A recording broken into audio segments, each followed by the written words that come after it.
Bonjour à tous, j'espère que vous allez bien. Saviez-vous que le peuple ayant la plus haute incidence de naissances multiples au monde se trouve en Afrique? Eh bien, il s'agit du peuple Igbo-Ora dans l'état d'Oyo au Nigeria. D'ailleurs, les habitants de ces villages révèlent que cette haute incidence de natalité multiple serait due à leur consommation élevée de gombo. Dans la vidéo d'aujourd'hui, nous parlerons donc de la relation entre la consommation de gombo et la fertilité.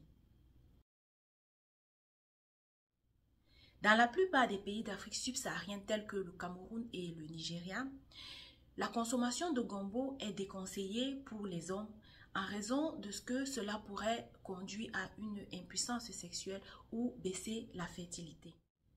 Par contre, le gombo est très conseillé aux femmes, car dans l'imaginaire collectif, celui-ci permet de faciliter la conception, il permet également le bon déroulement de la grossesse, mais surtout, il est d'une grande aide au moment de l'accouchement car il permet de faciliter l'accouchement et le postpartum. De plus, dans les pays d'Afrique de l'Est tels que l'Éthiopie, la consommation de gombo est très conseillée pour la femme enceinte car ceci permet d'abord de réduire les problèmes de remontée acide que l'on connaît pendant la grossesse, mais aussi la valeur nutritionnelle du gombo est un atout pour le bébé en développement. Et pour terminer, le gombo est un très grand appétissant, c'est-à-dire il permet d'ouvrir l'appétit de la maman et permet que celle-ci puisse consommer un plus grand nombre et une plus grande variété d'aliments. Le gombo est riche en la plupart des nutriments essentiels. C'est un légume très riche en protéines, en fibres, en hydrates de carbone et en éléments minéraux. Les éléments minéraux les plus abondants sont le potassium, le calcium, le phosphore et le manganèse. Le gombo est également très riche en vitamines, mais par contre, il contient très peu de lipides. Maintenant, je voudrais vous amener faire un tour du côté de la recherche scientifique pour pouvoir voir ensemble tous les travaux qui ont été réalisés et qui permettent aujourd'hui de faire une relation entre la consommation de gombo et la fertilité masculine et féminine.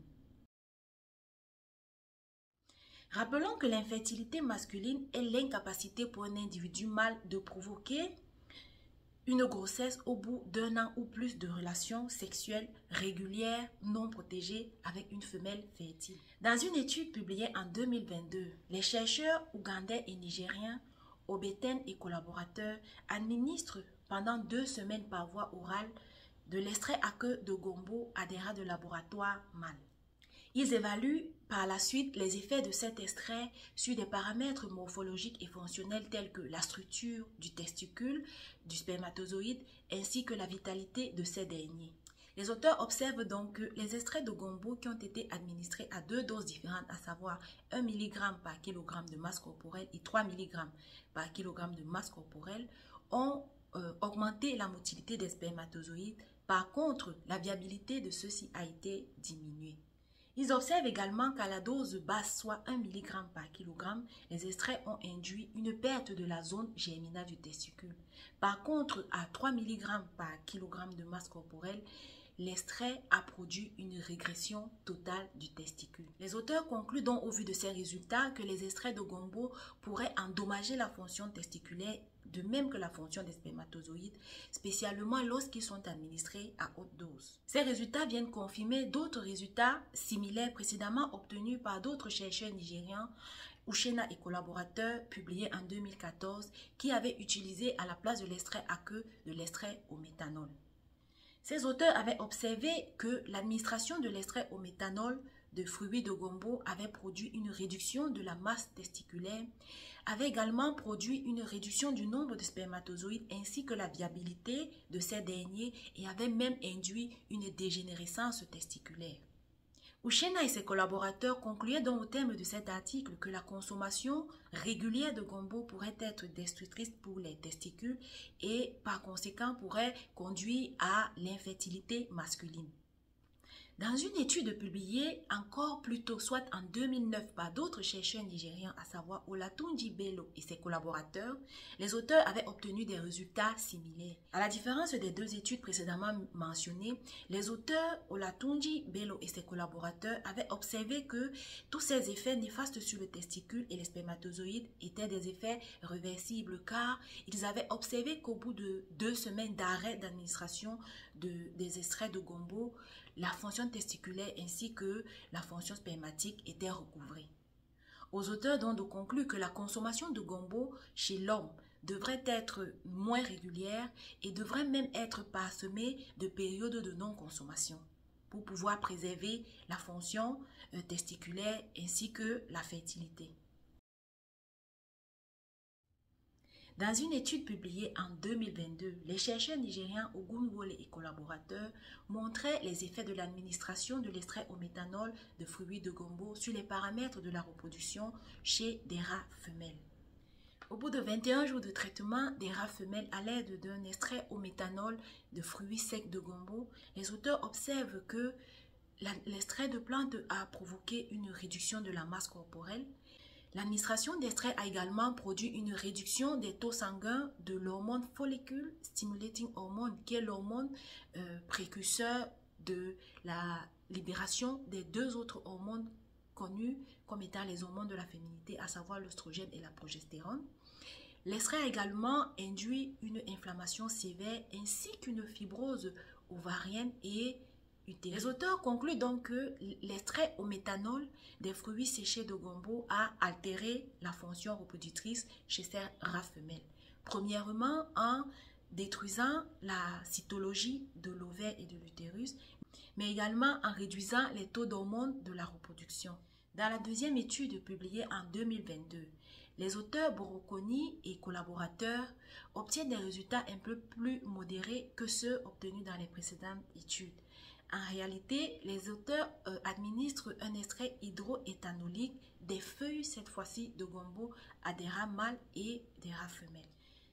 Les auteurs observent donc que l'administration de l'extrait de feuilles de gombo a produit une réduction dose dépendante du taux d'oestrogène.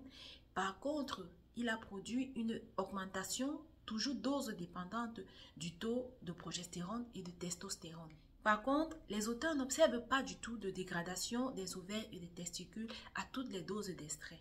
Les auteurs concluent donc que l'administration des extraits hydroéthanoliques des feuilles de gombo pourrait produire une réduction de la spermatogénèse chez le mâle et par contre, chez la femelle, il pourrait affecter le synchronisme entre les taux de progestérone et d'œstrogène.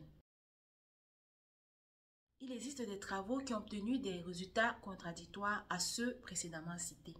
Le premier que j'aimerais mentionner est celui réalisé par les chercheurs nigériens Fatoba et Noaja, publié en 2022, qui eux démontraient que l'administration de poudre de gombo séchée à des rats de laboratoire mâles a plutôt produit une augmentation du taux de testostérone ainsi qu'une augmentation du nombre de spermatozoïdes.